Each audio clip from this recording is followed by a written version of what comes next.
ಹಾಂ ಸರ್.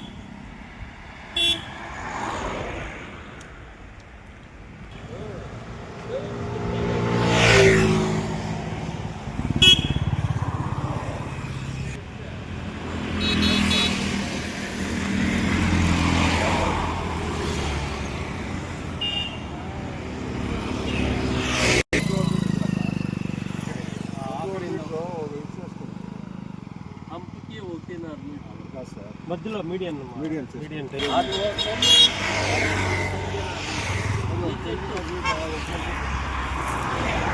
ಕಾಲು 9 ಕಾಲು ಎಲ್ಲಿಗೆ ಬಂತಪ್ಪ?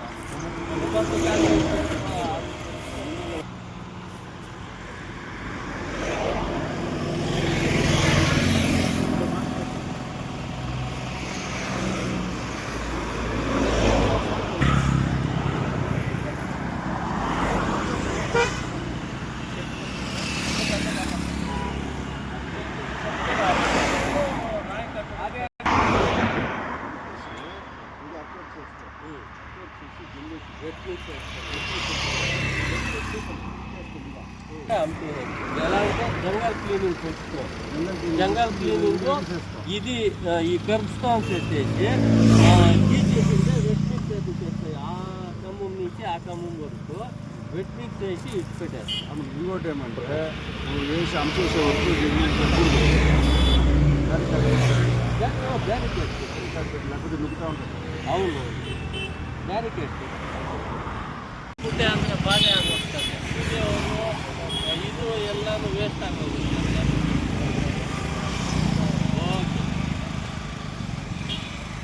ಇದು ಕರ್ಬೆಲ್ಲ ತೆಗೆದುಬಿಟ್ಟು ರೋಡ್ ಎರಡೂ ಜಾಯಿಂಟ್ ಮಾಡಿ ಸ್ಪೀಡ್ ಕಟ್ಟು ಹಾಕಬೇಕಾಗುತ್ತೆ. 2 ಸ್ಪೀಡ್ ಕಟ್ ಹಾಕಬೇಕು. ಇಲ್ಲಿ ಸ್ಟ್ರೈಟ್ ರೋಡ್ ಇರೋದ್ರಿಂದ ತುಂಬ ಫಾಸ್ಟಾಗಿ ಹೋಗುತ್ತೆ ಗಾಡಿಗಳು. ಅದಕ್ಕೋಸ್ಕರ ಸಾರ್ವಜನಿಕರು ಹೇಳಿರೋದ್ರಿಂದ ಮತ್ತು ನಮ್ಮ AWL ಅವರು ಹೇಳಿರೋ ಅವ್ರ ಮಾರ್ಗದರ್ಶನದಲ್ಲಿ ನಾವು ಈ ಕೆಲಸ ಮಾಡ್ತಾಯಿದ್ದೀವಿ. ಆದಷ್ಟು ಬೇಗನೆ ಮುಗಿಸ್ಕೊಡ್ತೀವಿ. ರಸ್ತೆನಾಗಲ ಮಾಡ್ತಾ ಇದ್ದಾರೆ. ಸ್ಟ್ರೈಟ್ ರೋಡಿಂದ ತುಂಬ ಫಾಸ್ಟಾಗಿ ಹೋಗ್ತಾ ಇದೆ ವೆಹಿಕಲ್ಗಳು. ಅದಕ್ಕೆ 4 ಸ್ಪೀಡ್ ಹಂಪನ್ನು ಈಗ ಈ ಡಿವೈಡರೆಲ್ಲ ಹಾಕ್ತಾ ಇದ್ದಾರೆ. ಹಾಕ್ಬಿಟ್ಟು ಜನರಿಗೆ ಒಳ್ಳೇದಾಗಲಿ ಅಂತಲೇ ಮಾಡ್ತಾ ಇರೋದು ಎಲ್ಲನೂ. ಆರ್ಟ್ ಆಫೀಸು ಚೆನ್ನಾಗಿದೆ, ಅದರಿಂದ ಒಂದು ವರ್ಕ್ ಆಗ್ತಾ ಇದೆ. ಆರ್ಟ್ ಆಫೀಸು ಚೆನ್ನಾಗಿದೆ. ಇದು ಫಸ್ಟು ಸ್ಪೀಡ್ ಅಪ್ ಇರಬೇಕು. ಇಲ್ಲಿ ದೇವ್ರ ದಯಿಂದ ಯಾವ ಒಂದು ಆಗಬಾರ್ದು, ಆಗಿಲ್ಲ. ಆದ್ದರಿಂದ ಒಳ್ಳೆ ಇದು ಕೆಲಸ ಮಾಡ್ತಾಯಿದ್ರು, ಮಾಡಿ. 2 ರಸ್ತೆನೂ ಜೈಂಟ್ ಮಾಡಿ ಕ್ರಾಸ್ ರೋಡ್ ಮಾಡ್ತಾಯಿದ್ದಾರೆ. RTO ಕ್ರಾಸ್ ರೋಡ್ ಅಂತಲೇ ಇದಕ್ಕೆ ಇದಾಗುತ್ತೆ. ನೆಕ್ಸ್ಟು ಸ್ವಲ್ಪ ಮುಂದಕ್ಕೆ ಒಂದು ದೊಡ್ಡದಾಗಿ ಸರ್ಕಲ್ ಮಾಡಿದ್ರೂ ಚೆನ್ನಾಗಿರುತ್ತೆ ಫ್ಯೂಚರಲ್ಲಿ.